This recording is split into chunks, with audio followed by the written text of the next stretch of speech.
وعلیکم السلام ورحمۃ اللہ۔ محترم عبدالحق بالاسور اڑیسہ سے یاد فرمایا، شکریہ۔ آپ نے سوال ارشاد فرمایا، عیدین میں امام تکبیرات زوائد کہنا بھول گیا اور قرات شروع کر دی، یا دوسری رکعت میں رکوع میں چلا گیا، تو ایسی صورت میں کیا حکم ہے؟ اور اگر مقتدی حضرات لقمہ دیں تو کیا لقمہ دینے کی اجازت ہے؟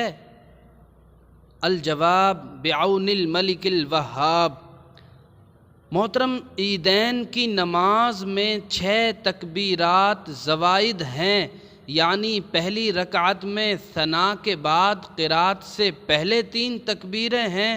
اور دوسری رکعت میں قرات کے بعد رکوع سے پہلے 3 تکبیریں ہیں۔ یہ کل 6 تکبیریں ہیں جو کہ واجب ہیں، اور ان میں رفع یدین سنت ہے کہ اگر بھولے سے کل تکبیریں یا بعض چھوٹ جائیں تو مقتدیوں کو لقمہ دینے کی اجازت نہیں، بلکہ امام کی پیروی کریں، اس لیے کہ سہواً زوائد تکبیرات کا ترک ان مقام سے ہے جہاں متابعت امام لازم ہے، جیسا کہ فتاوی عالمگیری میں ہے، 5 اشیاء اذا ترک الامام ترک المقتدی ایضا وتابع تکبیرات العید والقعدۃ الاولی وسجدۃ التلاوۃ والسہو والقنوت اذا خاف فوت الرکوع، ہاکذا فی الوجیز للکردری وان کان لا یخاف یقنت ثم یرکع کذا فی الخلاصہ۔ اور اسی طرح بہار شریعت میں ہے، 5 چیزیں وہ ہیں کہ امام چھوڑ دے تو مقتدی بھی نہ کرے اور امام کا ساتھ دے: تکبیرات عیدین، قعدہ اولی، سجدہ تلاوت، سجدہ سہو، اور قنوت جبکہ رکوع فوت ہونے کا اندیشہ ہو، ورنہ قنوت پڑھ کر رکوع کرے۔ سمجھ آ رہی ہے بات؟ اب رہا معاملہ تکبیرات زوائد کے سہواً ترک ہونے کا، تو کتب فقہ میں اس کا حکم یہ مذکور ہے کہ سجدہ سہو واجب ہو جائے گا، اس لیے کہ سجدہ سہو کا حکم نماز جمعہ وعیدین، فرائض اور نوافل میں یکساں ہے، جیسا کہ در مختار و حاشیہ ابن عابدین رد المحتار میں ہے، والسہو فی صلاة العید والجمعۃ والمکتوبۃ والتطوع سواء، اور ایسا ہی فتاوی عالمگیری میں مذکور ہے، بس لفظ سواء کی جگہ واحد کا ذکر ہے۔ اور بحر الرائق شرح کنز الدقائق میں ہے، العاشر تکبیرات العیدین قال فی البدائع اذا ترکها او نقص منها او زاد علیها او اتی بها فی غیر موضعها فانه یجب علیہ السجود، انتہا۔ لیکن ساتھ میں متاخرین فقہا نے یہ بات بھی واضح کر دی ہے کہ جمعہ اور عیدین میں مجمع کثیر ہونے کی وجہ سے سجدہ سہو کرنے میں لوگوں کی نماز خراب ہونے اور اختلاف و انتشار کے ذریعے فتنہ کھڑا ہونے کا خطرہ ہے، اس لیے سجدہ سہو کے بغیر بھی عیدین اور جمعہ کی نماز درست ہو جائے گی، اور سجدہ سہو نہ کرنے کو اولیٰ بھی لکھا ہے، جیسا کہ در مختار و حاشیہ ابن عابدین رد المحتار میں ہے، والمختار عند المتأخرین عدمہ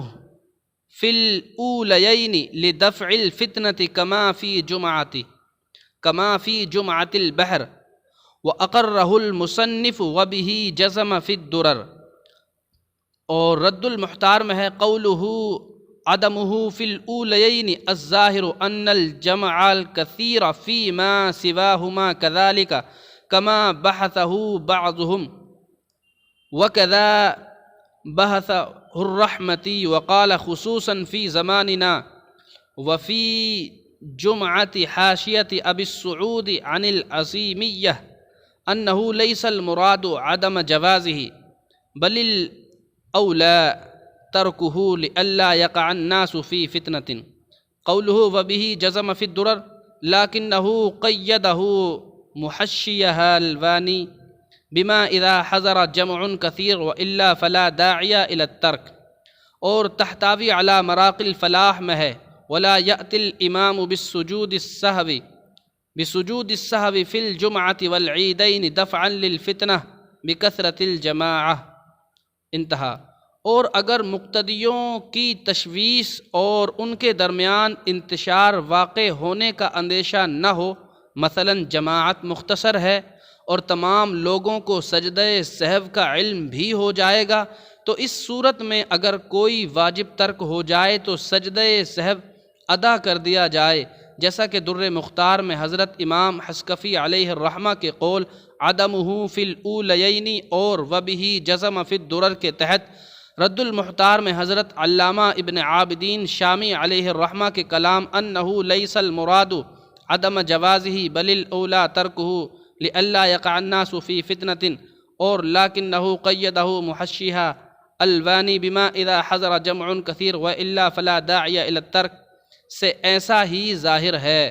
اور ایسے ہی درگاہ اعلیٰ حضرت کے قریب رضا مسجد میں ایک مرتبہ تاج الشریعہ